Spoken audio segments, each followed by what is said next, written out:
28 minutos pasan de las 9 de la mañana en todo el país. A la espera de la palabra del presidente al mediodía, se espera que con un video grabado, Milei explique las medidas que hasta ahora viene tomando y presumo lo que vendrá en esta Argentina tan castigada, que tiene ajustes por todos lados en los últimos días. Vamos a hablar con Marcelo Casareto, referente del peronismo. Marcelo, Sebastián Carbone te saluda. ¿Cómo andás? Hola, ¿qué tal? Un saludo para ustedes acá desde Paraná. Bueno, primero contame en qué estás, porque vos no ibas en la boleta. ¿Qué es tu vida hoy?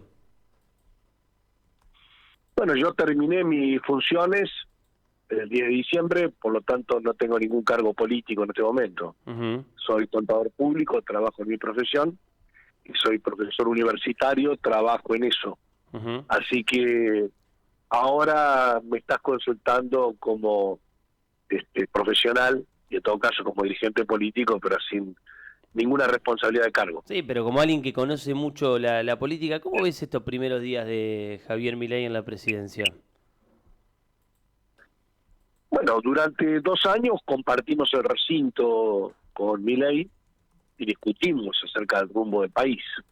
Así que claramente tenemos diferencias profundas sobre lo que hay que hacer en la República Argentina. Lo que se ha planteado en pocos días es básicamente una liberación de los precios, lo cual ha llevado a la inflación que teníamos, remarcaciones mucho mayor en muchos rubros, por ejemplo, algo muy sensible como son los alimentos. A partir de ahí no se anunció ni una sola medida compensatoria para trabajadores, para jubilados en la Argentina, lo cual se está produciendo una concentración del ingreso muy fuerte, donde el que puede remarcar y trasladar de alguna manera se preserva de las consecuencias negativas de la situación, y trabajadores y jubilados, asalariados de ingresos fijos están perdiendo día a día con este modelo. O sea, lo que se está buscando es una concentración del ingreso, y lo que se está buscando con los manejos que ha habido en materia de, por ejemplo, de retenciones o de impuesto país, que ha significado una devaluación muy fuerte, un beneficio, por ejemplo, para el sector más concentrado, agroexportador de soja, de una mejora en la renta del 40%. O sea que las medidas tienen claramente un objetivo de concentración del ingreso. Yo no coincido absolutamente para nada con ese modelo. Uh-huh. Una de las cosas que está en carpeta, hay que ver qué es lo que anuncia el presidente ahora y se hace mención a eso, pero se está hablando cada vez con más fuerza, es dar marcha atrás con el impuesto a las ganancias, digamos, con esto de que pagan muy pocos trabajadores, una decisión en el final del gobierno anterior que vos acompañaste, eso volvería o daría marcha atrás. ¿Vos qué ves de eso? Mira, muchas veces lo que veo que se están tirando títulos a través de algunos comunicadores, pero hay que esperar que aparezcan las normas, o el decreto, o el DNU, o el proyecto de ley, que hasta el momento no ha aparecido. En esto hay una cuestión contradictoria, porque evidentemente el gobierno quiere derogar la eliminación de ganancias de cuarta categoría, pero está buscando que lo pida otro. Entonces dice, los gobernadores lo piden, y ayer se reunieron con los gobernadores y por lo pronto los gobernadores peronistas no lo piden. Sí, bueno, de hecho le pidieron la sea, coparticipación del impuesto al cheque que el gobierno rechaza, ¿no?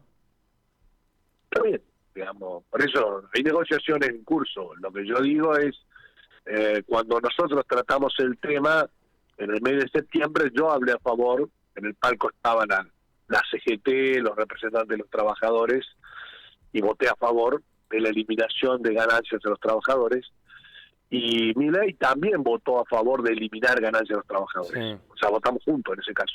Sí. Ahora votó en septiembre a favor, tanto Milei como Villarruel, y en diciembre dice lo contrario.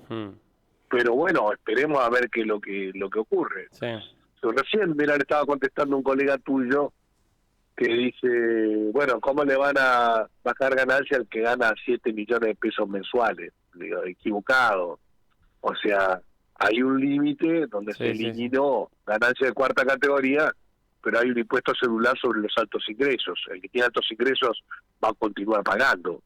Lo que pasa que, te lo digo yo como profesor universitario, yo como diputado nacional pagaba ganancias, ahora no lo soy más, soy profesor. Los profesores universitarios, el 10% de los docentes pagaba ganancias. Si ahora se revierte la baja de ganancias, de vuelta te vas a encontrar con directivos de escuela, profesores de secundaria, universitaria, que van a volver a pagar. ¿Qué sentís que viene? Porque digo, llevamos solo 10 días en la Argentina de Javier Milei como presidente, pero pareciera que hace un montón de tiempo está gobernando. Tal vez porque la transición se hizo larga, porque el equipo no estaba y se hablaba mucho de los nombres y no se sabía cuál iba a ser la conformación de su equipo de gobierno, las alianzas con otros referentes políticos y ese loteo de gobierno que hubo en la previa. Por lo menos a mí me generaron la sensación, no sé qué te pasa a vos, como que hace un montón que está Milei. Y solo hace 10 días que es presidente de la Nación. ¿Qué ves en el mediano plazo? ¿Qué ves de acá a 6 meses o a un año? Claro, lo que pasa es que este año fue un año electoral. Como vos decías, yo no fui candidato a nada en este turno electoral, ni nacional, ni provincial, ni local. Pero sí, por supuesto, apoyé a Massa, apoyé a Val y apoyé a nuestros intendentes. El proceso se hizo largo.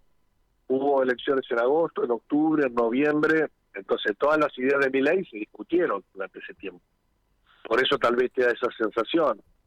Y lo que se plantea, en la Argentina, la Constitución dice que la Cámara de Diputados se renueva por mitades y que el Senado se renueva por tercios. Y eso de alguna manera limita el poder que tienen los presidentes. Porque para poder sostener el rumbo un presidente tiene que llegar a la presidencia y tiene que ganar las elecciones intermedias siguientes para acceder a tener mayoría en el Congreso. Sí. Ahora, lo que uno mira en estos primeros días es que no va a ir al Congreso. De hecho, no se han llamado extraordinarias, que eso es algo que se hace prácticamente el primer día de gobierno. Sí. No ha ingresado ningún proyecto de ley al Congreso.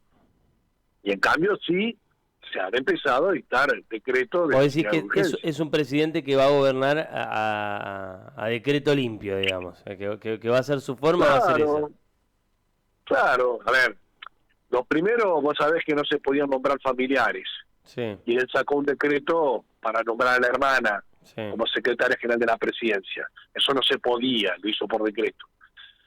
Para la procuración no se puede nombrar un procurador de más de 70 años. Sacó un DNU, cambió la ley por un decreto y lo nombró a Rodolfo Barra. Después ha firmado DNU con la emergencia energética, dando libre remarcación de tarifas de energía eléctrica y de gas natural. Largó otro decreto de necesidad de urgencia interviniendo la Agencia Federal de Inteligencia. Va alargando decretos de DNU todos los días.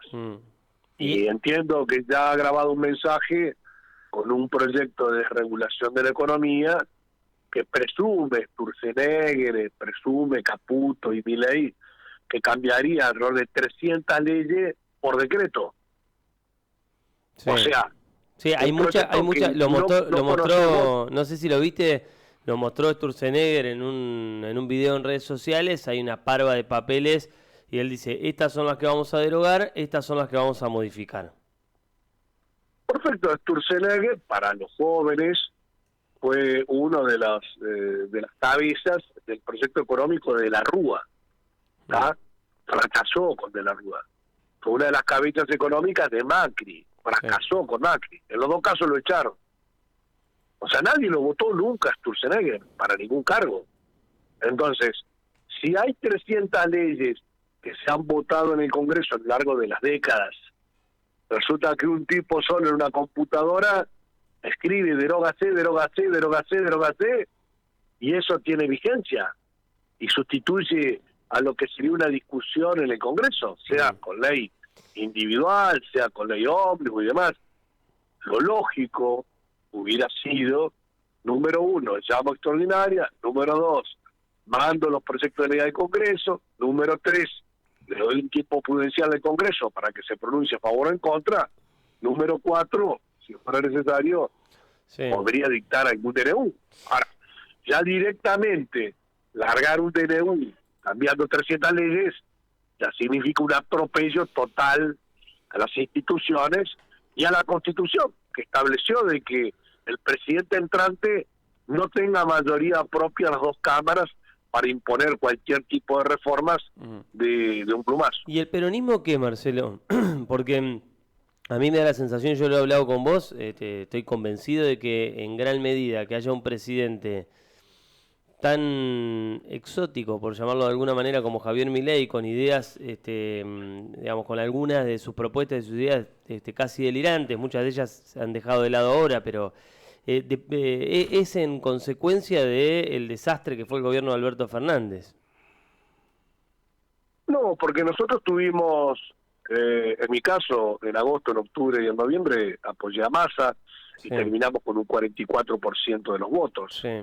El tema es que se tienen que hacer cargo los que lo votaron a Milei, que son los de Milei, más o menos el 30% que había sacado en agosto y en octubre, con todos los radicales, todos los del PRO, todos los de Schiaretti, todos.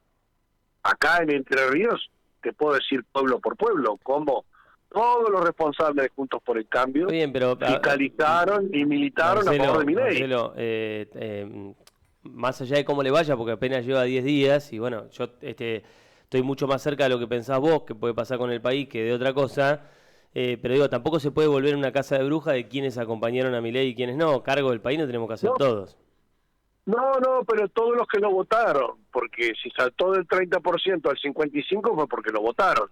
Sí. Ahora después, cada uno de los que lo votó dice, no, mirá, yo no coincidía, no, yo no comparto, no, bueno, que se hagan cargo, como se deben de hacer cargo los que en la Argentina votaron a Alfonsín, a Menem, a De la Rúa, a Kirchner, sí, lo que pasa es que mucha de esa gente, Marcelo, mucha de esa gente lo votó y te dice no coincidía, pero lo votó porque también votó Alberto Fernández, que prometió que iba a sacar la maceta de la parrilla para comer asado, digo, y el país fue lo que fue en estos 4 años. Entonces hay mucha gente que... comía más atado con Alberto Fernández que bueno, con Milei. Pero más allá de eso, terminamos con una inflación de 150 puntos, y $1 de 1.000 pesos, y con un montón de problemas económicos. Digo, no era un lecho de rosa. La gente no votó hacia otro lado porque tenía ganas de cambiar solamente. La estaba pasando muy mal.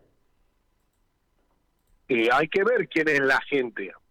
Mucha gente la estaba pasando, pero vos crees que mucha gente cumplimos, Ahora cumplimos un año de que salimos campeón del mundo y fueron 50.000 personas a Qatar. Y vos ponías un micrófono ahí y los 50.000 que iban a Qatar votaban en contra del gobierno. Y no era que la estaban pasando muy mal.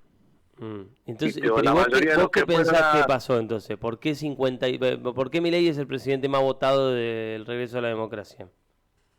Pero no es el más votado, ni cerca. Desde el regreso a la democracia, sí. El 30% sacó. Bueno, no, pero en el balotaje sacó el 55%. En segunda vuelta te vas a comparar. ¿Ha votado? Digamos. Bueno, pero vos me acabás de decir, nosotros sacamos el 44%, y yo coincido, a Massa lo votaron cerca de 12 millones de personas en el balotaje. Exacto. Y bueno, entonces cuando depende de dónde... Sacamos 37% en octubre. Sí. Eso sería el caudal de respaldo de Nucleo. El otro fue tomar una opción. Bueno, ese fue el número más bajo del peronismo en mucho tiempo, el 37%. De presidente, calculo que es el más bajo de la historia. Sí. Porque habíamos sacado con Luder y con Dualde, hemos sacado en el torno del 40%. Ahora, yo estoy convencido que Massa fue un excelente candidato y que hizo una gran elección, porque en las condiciones... difíciles que estaba la Argentina y en un gobierno del que hablaban ustedes mismos, no por vos, pero había compañeros de espacio tuyo que decían estábamos prendiendo el helicóptero cuando vino Massa. Digo, ¿en qué lugar crees que queda Massa ahora después de esto? Bueno, nosotros asumiendo de que el gobierno peronista estuvo a la altura de las circunstancias en muchos aspectos y en otros no. O sea, la actividad económica creció, el empleo creció, Ahora, también creció la inflación y también eso significó de mejorar los índices de pobreza. Esos son parte de los problemas por los cuales no obtuvimos la mayoría y no ganamos. Si no hubiéramos ido ganando, eso está claro. Sí. Ahora, Alberto Fernández, Cristina Fernández y Sergio Massa fueron los artífices del Frente de Todos en 2019. Así que calculo que parte de los méritos y parte de los problemas son de ellos y de todos nosotros. Sí. ¿Ah? Así que de acá para adelante yo creo que el peronismo no queda con ningún liderazgo claro, nacional me refiero, y tampoco provincial. Creo que vamos a tener que ir a una conducción más colectiva, donde habrá autoridades partidarias, Sí. bloques de diputados, bloques de senadores nacionales, los gobernadores que se reunieron ayer, y acá en la provincia lo mismo. Digamos, va a haber también autoridades partidarias, bloques de legisladores, bloque de intendentes peronistas, que son 36 acá en la provincia de Entre Ríos, creo que hoy se reúnen. Así que a partir de ahí se va a configurar un futuro para adelante.